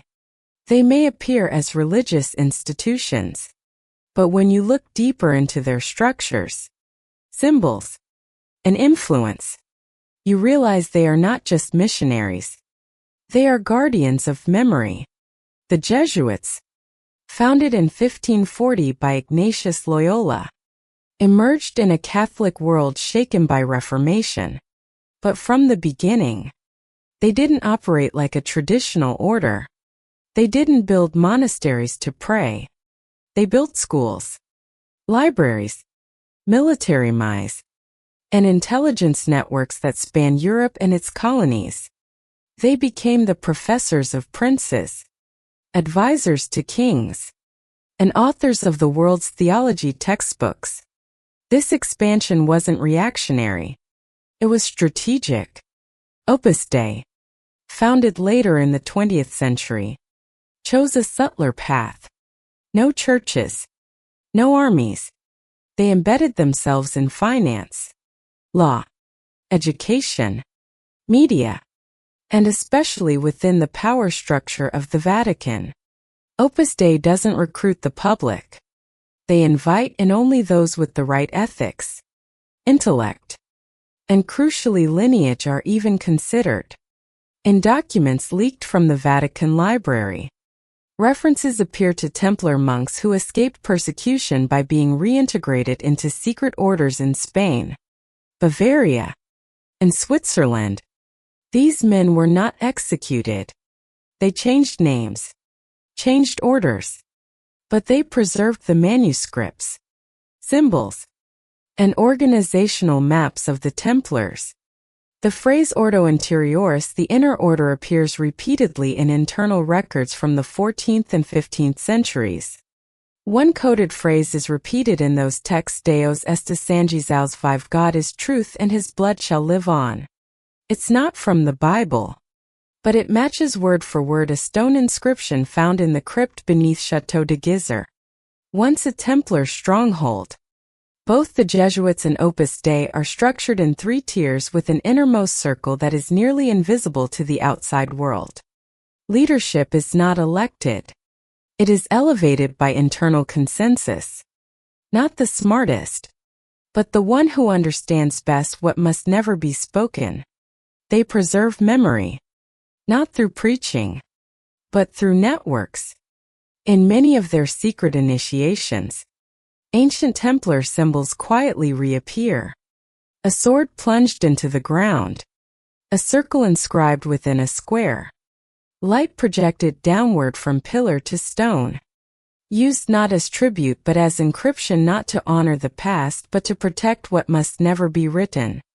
Pope Francis, the first Jesuit pontiff in history, once said true reform is returning to what was forgotten.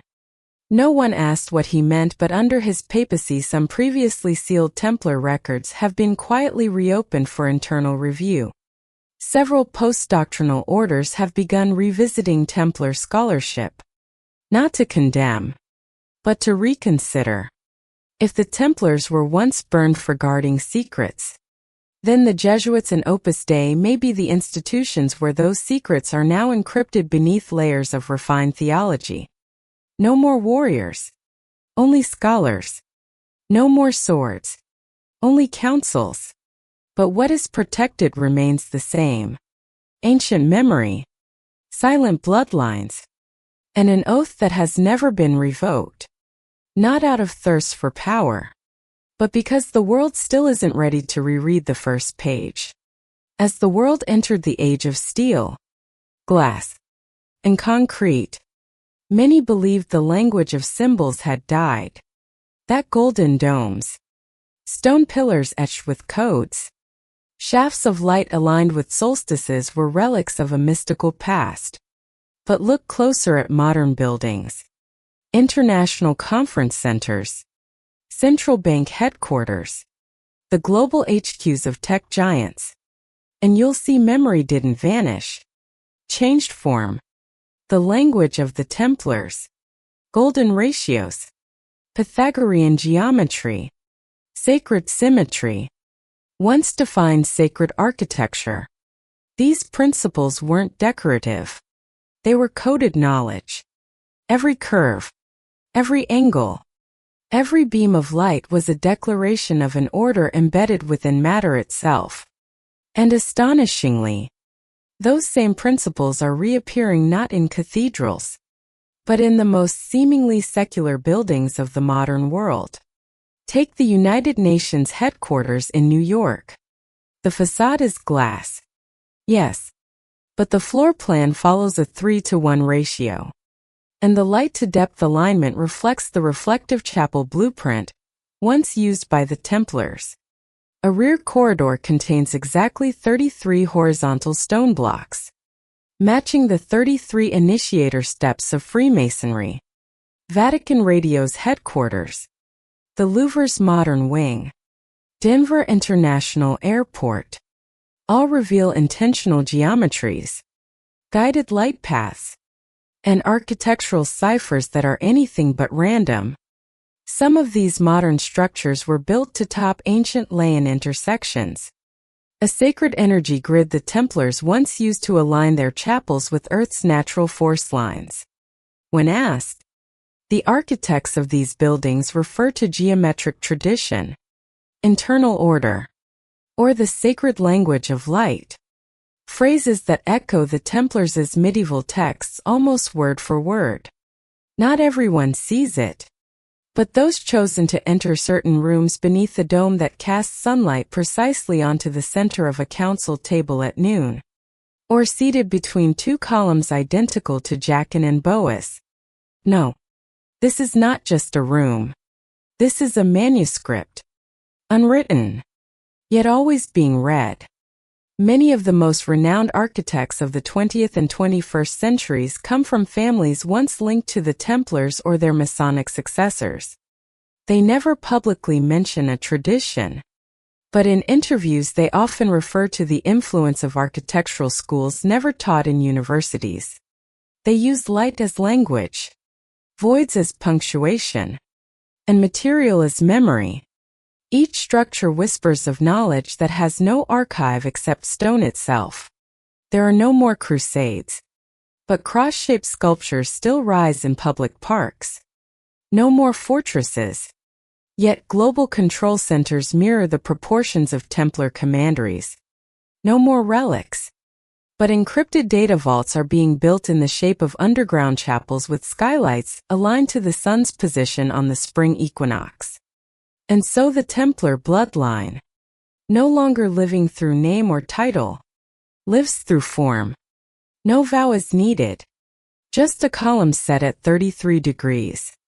No scripture, just a round window casting light on a bare wall on the exact day of a global summit. When you walk into a building and feel a strange stillness, a balance that transcends engineering, a presence not in sound but in structure, you may not just be entering a space.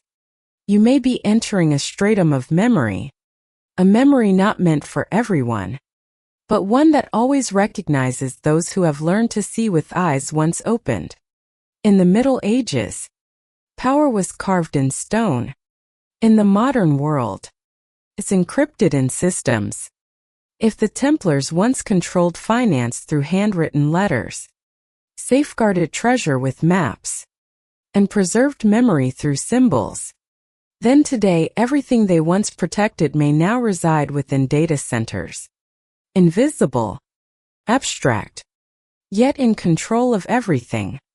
No more stone fortresses. Today, power hides in colossal servers. No more red crosses, only encrypted strings. And yet, in this cold, impersonal infrastructure, the organizational models, the tiered logic, and the operational codes curiously mirror those of the Templar network. The Templars were among the first to run a transcontinental system, delegating authority through levels, encrypting knowledge through symbols and signals. Today's tech giants, Google, Meta, Amazon, Apple, Microsoft, operate global ecosystems beyond the reach of any single nation. And the founders or key executives behind many of these systems often trace their heritage back to old European families. Not all, but more than coincidence can explain. Independent researchers have pointed out patterns.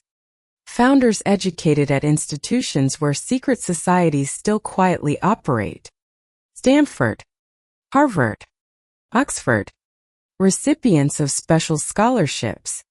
Members of discrete intellectual clubs. Some scholars have called it blood selection, not resume selection. On the symbolic level, it gets stranger. Many headquarters of tech firms in California, Berlin, and Tel Aviv are built on ley line intersections designed with layouts eerily similar to ancient Templar strongholds. Architects call it natural energy balancing. But to those fluent in symbols, it reads like a silent acknowledgement. Some of the world's most powerful artificial intelligence systems, especially large language models, LLMs, are being trained on billions of documents, including texts never made public. Early funding often comes from trusts named after old European houses, quietly registered in offshore havens. Some projects even establish separate ethics boards with authority that overrides the CEO. Sounds like science fiction. But here's what matters. Power no longer lies in weapons, but in data. Then controlling the definition of knowledge becomes the highest form of dominance. And if those who once carried ancient memory were burned alive for holding knowledge beyond their time, perhaps today they found a safer haven. Inside algorithms no one fully understands. In a world where everything can be digitized, bloodlines no longer need to show up in flesh. They can exist as ownership, as training rights, as funding authority, as the hand that defines ethical boundaries for artificial intelligence. And if you believe the future will be governed by AI, ask yourself, who taught it? Who gave it data? Who wrote its worldview? And ultimately, who has the right to turn it off? Because when power has learned how to disappear, the only place you'll recognize it is in the questions you were never allowed to ask.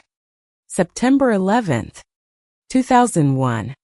2 planes hit the Twin Towers. One crashed into the Pentagon. Another vanished in the skies over Pennsylvania. More than 3,000 people dead. The world was in shock. But in the midst of the smoke and rubble, something rose that wasn't just fear. It was a new order. Just weeks after the attack, sweeping surveillance laws were passed. Individual freedom shrank at a scale never seen before. Governments gained permission to intervene in digital lives, redraw borders, and wage wars in places that had never been part of the conversation. But what no one saw was who designed the response, and who stood to benefit. In diplomatic corridors, emergency meetings began. Quiet gatherings of people with no official titles. Not politicians, but hedge fund chairs, strategic consultants, and representatives of old banking families. They issued no public statements. Yet, every major policy was test floated with them before it was announced. According to leaked documents, in the summer of 2001, just weeks before September 11th, there were a series of private meetings in Geneva, Basel, and Montserrat, Spain, a remote monastery that once sheltered post-Templar descendants in the 14th century. No official attendee list exists, but records of private security hires, jet bookings, and restricted airspace lockdowns do. One independent genealogical researcher claimed to trace at least 3 noble European bloodlines with family members present at those gatherings. Within weeks of the attacks, some had moved vast wealth into surveillance tech, cybersecurity, and defense, earning billions in the years that followed. Others made suspicious trades, shorting airline stocks days before the disaster through century-old trusts registered to untraceable entities. There is no evidence that ancient bloodlines orchestrated 9/11. But what's striking is this. If there were a group with enough knowledge of history, enough patience, and enough emotional detachment to see catastrophe as an opportunity to redesign global systems, they would not act like terrorists. They would act like architects. The Templars were once burned alive, not just for their wealth, but for possessing a vision that spanned centuries. They believed that sometimes to rebuild the world, a great shock was needed, not something explainable in the moment, but entirely logical, if seen from the eyes of those rewriting the rules. The post-911 world is one where people accepted losing freedoms in exchange for the illusion of safety, where tech giants gained control over the flow of information, where algorithms replace constitutions in deciding who gets seen and who gets silenced. And if anyone ever learned that the most powerful form of control is the one that's requested voluntarily, it would be those who had survived purges who understood that power doesn't need to be seized. Only reaction needs to be designed. In the darkness of crisis, while the world trembles waiting for answers, there are always those who step forward with blueprints, emergency laws, solutions, and the promise of order. They don't need to say who they are. They just need the world to follow.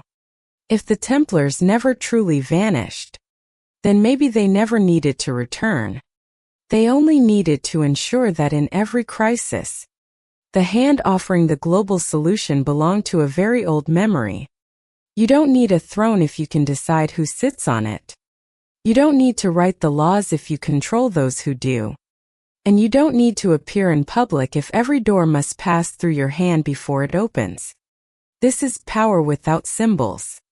Only the invisible right to veto. And it's the form of power ancient bloodlines have perfected over centuries of persecution, adaptation, and silent persistence until they became the back-end software of the modern world. Today, presidents, prime ministers, CEOs, and billionaires rise and fall like interchangeable parts, but peer deeper into the layer beneath into advisory councils, family trusts, cross-owned corporations, and capital control structures, and you begin to see the final decision-makers are rarely in the room. They're behind the curtain, not because they need to hide, but because they don't need to appear.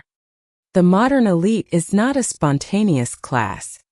They are the outcome of a quiet generational selection process. Bloodline, education, marital alliance, private ethical contracts, and above all, memory retention without leakage.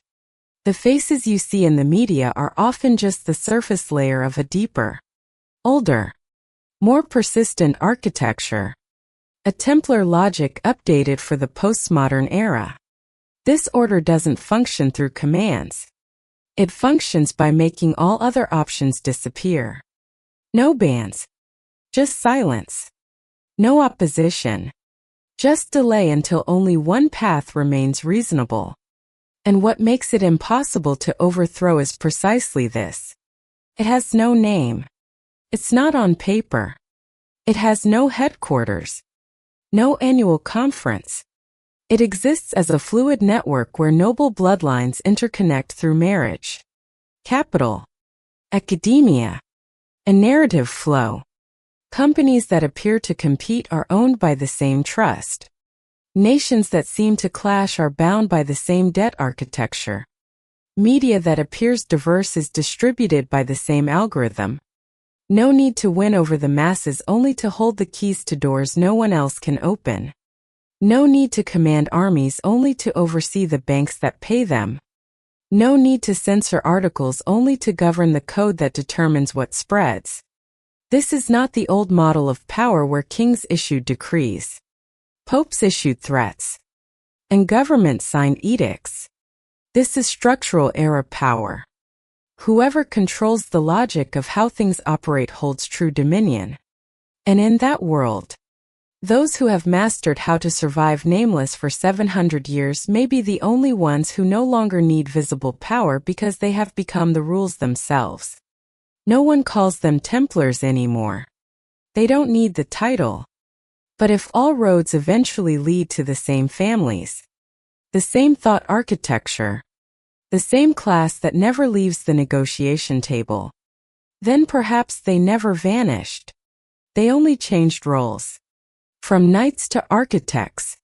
From guardians of a sacred land to designers of the world. A power that doesn't need to speak to issue commands. It only needs to be present like the silent axis around which the wheel of history turns. History has never been a straight line.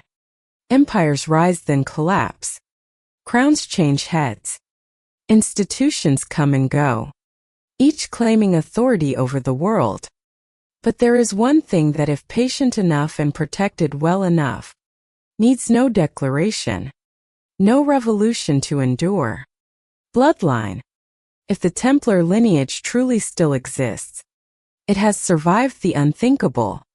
From medieval fire to Reformation, from the Industrial Age to world wars, through market crashes, and now into the age of artificial intelligence. No longer wielding swords, they write algorithms. No longer conquering fortresses, they own data infrastructure. No longer founding kingdoms, they redesign order in the form of structure. Look at it all. Centuries-old banking families, media networks overseen by unnamed boards, tech giants headquartered on ancient ley lines, universities admitting students based on invisible criteria, investment trajectories converging toward a core group of names. And you begin to see we don't live in the free society we thought we did. We live in a world that's been designed not by nations, but by memory. And if those in power today are in truth the 28th generation of families who once sat in the Templar councils of the 12th century, then we're no longer talking about power. We're talking about legacy. The legacy of an order burned alive for being ahead of its time. An order that learned never to repeat its greatest mistake. Not to stand against the world, but to merge with it. Not to fight it heat-in, but to steer it from within. Maybe they no longer call themselves Templars. Maybe they no longer believe in the Holy Land. But they still believe in one thing. The world must not be left in the hands of the crowd. And if that's true, then every revolution is merely surface-level restructuring. The axis of control never moved. It stayed exactly where you were never meant to look. We're not taught this. Not in school books. Not in the news. Not in liberal education programs. But the traces are everywhere in architecture, in financial law, in corporate structure, in the way information is filtered, distributed, and framed. And so the final question isn't who are they? It's this. Have we ever truly escaped them? With all our progress, our chaos, our reforms, has the world ever truly slipped out of reach from a memory that survived every book burning? If your answer is, I'm not sure, then maybe. The Templars never disappeared. They just stood where the light never shines.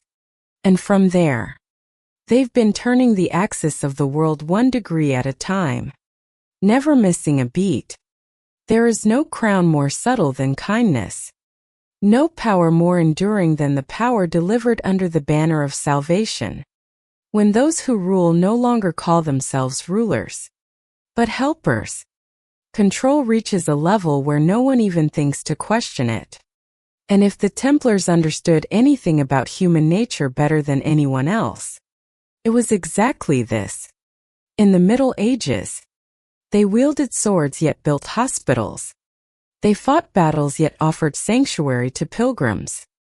The blend of warrior and saint, blood and compassion made it impossible for Europe to define them clearly. Today the model has returned not in castles or knights, but in global supranational charitable foundations and ambitious world rebuilding programs offering scholarships, healthcare, food, and education. The Bill and Melinda Gates Foundation, Open Society Foundations, Wellcome Trust, Ford Foundation, Rockefeller Foundation, the Clinton Global Initiative. They are not just humanitarian institutions. They are funders of global health policy. They rewrite education in developing nations. They set ethical standards for emerging technologies. They influence what is taught in the world's most elite universities. Their internal structures are not fully public. Their governing boards are unelected. Their financial disclosures are partial at best. And nearly all of them operate through layers of satellite partners. Local arms led by graduates of elite Western institutions, where the memory of power isn't taught through textbooks, but through the atmosphere. What do these organizations have in common?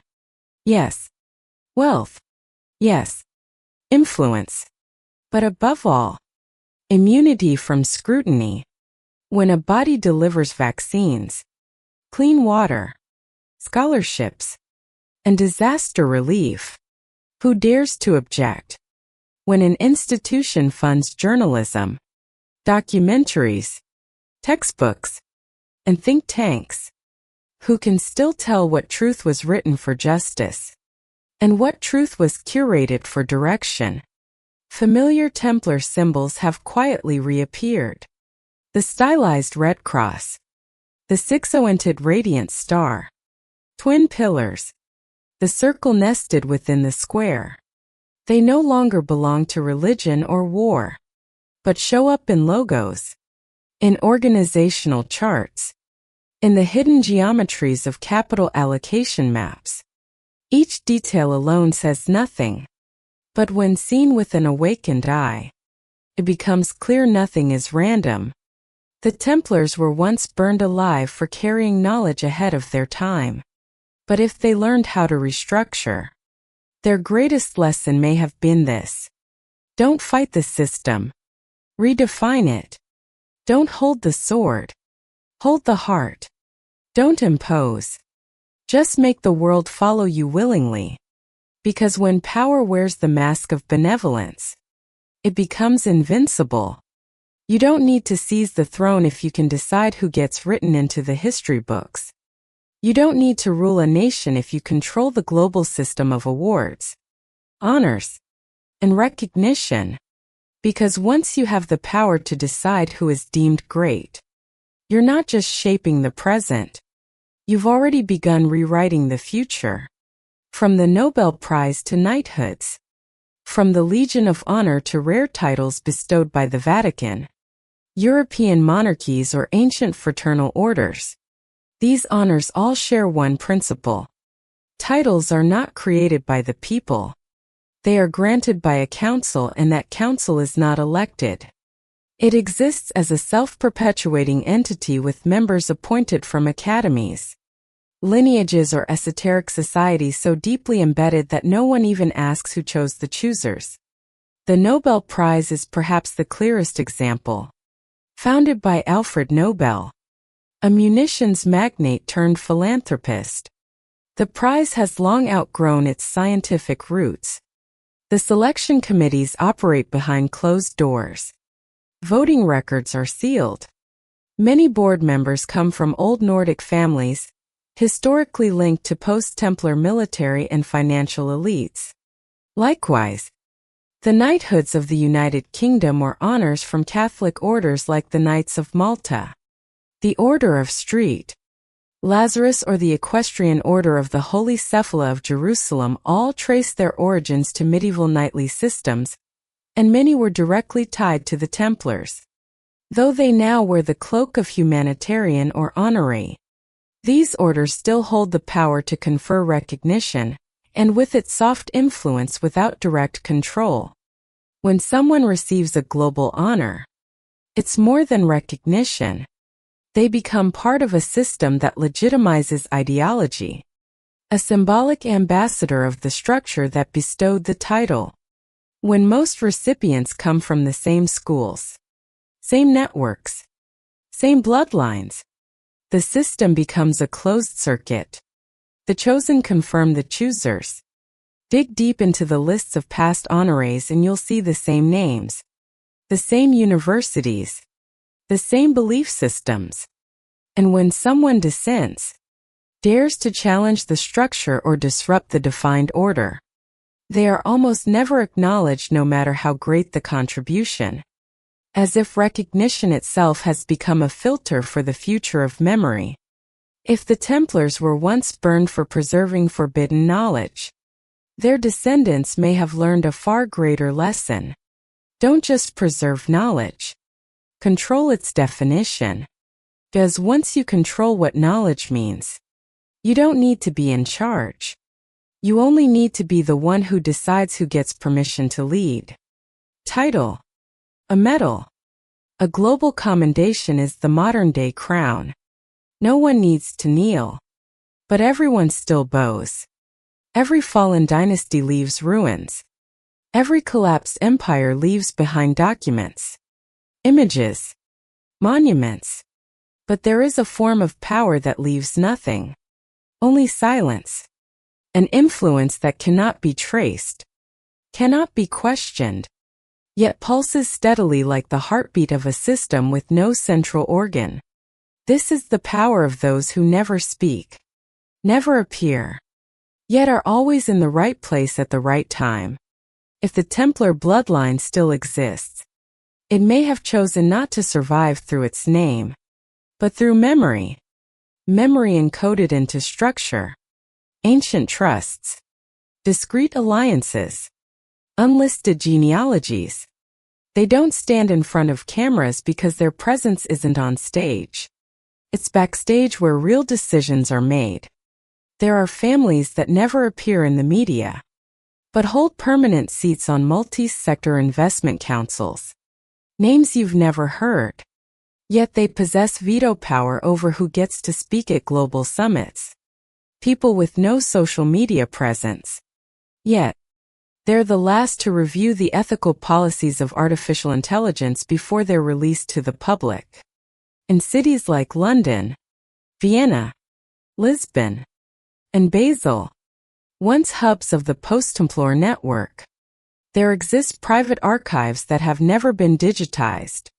They are never auctioned, never indexed, never shown in national libraries.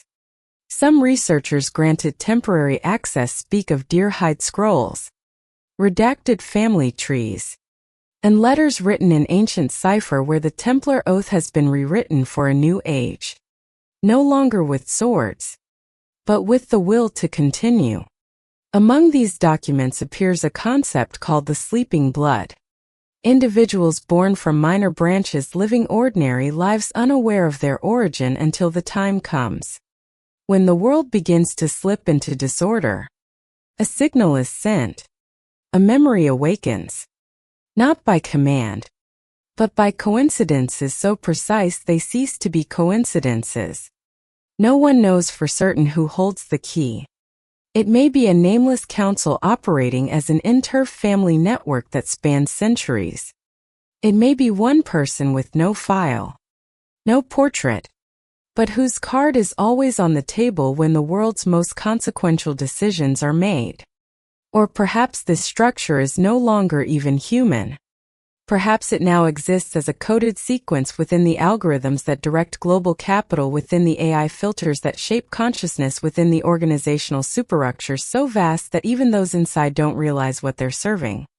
If the Templars were once burned for seeing too far ahead, their descendants may have discovered how to survive without ever being seen by becoming the foundation itself. A foundation that never needs to appear because everything is now built on top of it. There are stories that are never meant to be finished. Not because they have no ending, but because their very lack of closure is part of their design. Every time a bloodline is broken, a legacy burned, a structure shattered, something always remains quiet beyond time, and sometimes beyond history's ability to accept it. The Templar bloodline, if it still exists, has endured through eras that even the greatest empires couldn't survive.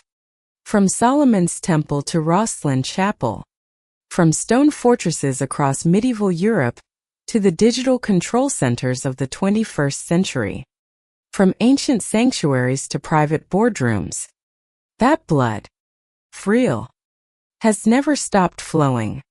No titles. No thrones, just memory woven into symbols, data, structure, and silence.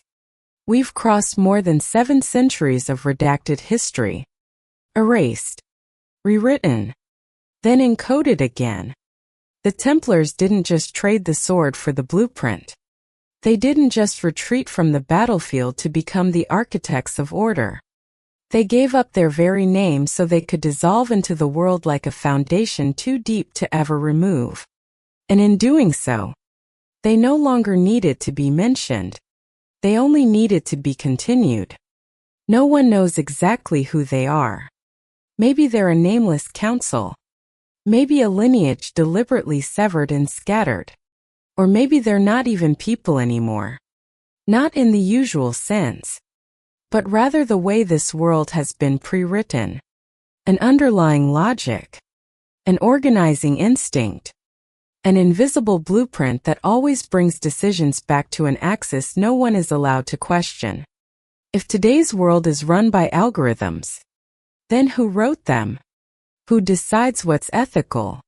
What is allowed to exist? Who defines which crisis becomes a turning point? And why do certain names keep reappearing? Not in the headlines, but in the internal acknowledgments of the world's most critical documents. We live in a world structured like a network. But no one is taught how to read the diagram. Every time you believe you're making a free choice, remember true freedom doesn't lie in what you choose. It lies in who wrote the list of what you're allowed to choose from. If real power is the ability to make others stop asking questions, then maybe the Templars were never destroyed. Maybe they simply learned how to become the invisible layer beneath what we call normal. And so the final question is no longer do they still exist, but rather has the world ever truly escaped them?